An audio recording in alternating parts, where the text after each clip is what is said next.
Le trafic aérien est de nouveau en plein essor, une tendance qui semble pourtant aller à contre-courant des objectifs de réduction des émissions de gaz à effet de serre, alors que le secteur est responsable de 3 à 6% des émissions de CO2, selon les sources.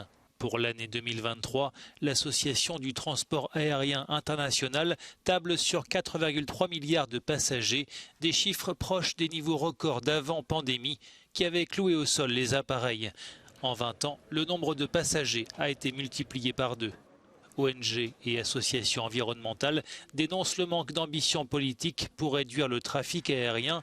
Elles préconisent d'augmenter les investissements dans le ferroviaire, d'instaurer des quotas de vol par passager ou de renforcer la fiscalité, notamment pour dissuader les voyageurs les plus actifs. L'idée, c'est que plus vous prenez l'avion, plus la taxe sera élevée, ce qui permettrait de faire peser l'effort sur les personnes qui prennent le plus l'avion et pas sur une personne qui irait voir sa famille dans les Antilles tous les 3 ans, par exemple.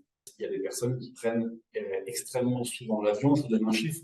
En France, si vous êtes un cadre supérieur, vous allez prendre l'avion 17 fois plus que si vous êtes un ouvrier. Donc oui, il y a une inégalité dans l'usage de l'avion.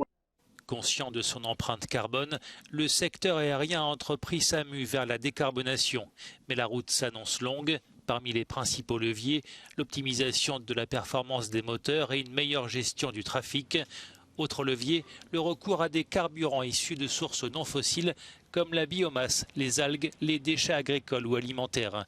Et à plus long terme, d'ici 2035-2040, les avions fonctionnant à l'électrique ou à l'hydrogène. En combinant ces 4 leviers, on arrivera à horizon 2050 à une quasi-neutralité carbone, croisons les doigts pour l'industrie aéronautique et les compagnies aériennes.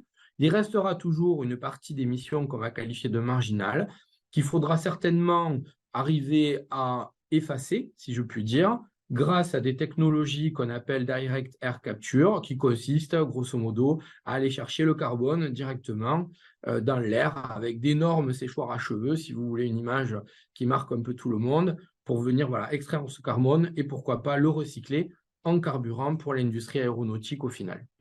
Si les défenseurs du climat saluent les efforts du transport aérien pour se décarboner, ils pointent les délais trop longs de cette révolution technologique face à l'urgence climatique.